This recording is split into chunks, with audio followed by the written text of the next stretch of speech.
Dana Moneter Internasional atau IMF memperkirakan proyeksi pertumbuhan ekonomi Korea Selatan tahun ini di angka 4,3%.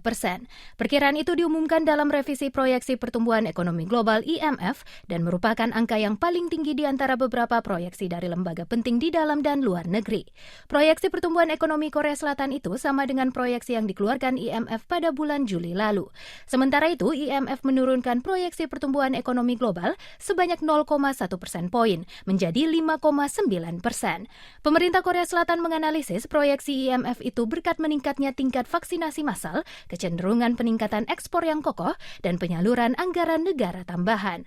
Sementara itu, proyeksi pertumbuhan ekonomi negara-negara utama di dunia turun dibandingkan prediksi pada bulan Juli lalu. Proyeksi untuk Amerika Serikat berada di angka 6%, turun 1 persen poin, dan proyeksi untuk Jepang sebesar 2,4%, turun 0,4 persen poin.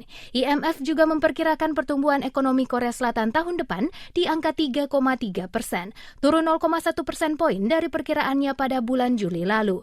IMF memandang peningkatan pasokan vaksin COVID-19 sebagai unsur positif dan penyebaran virus varian COVID-19 sebagai unsur negatif dalam ekonomi global ke depan.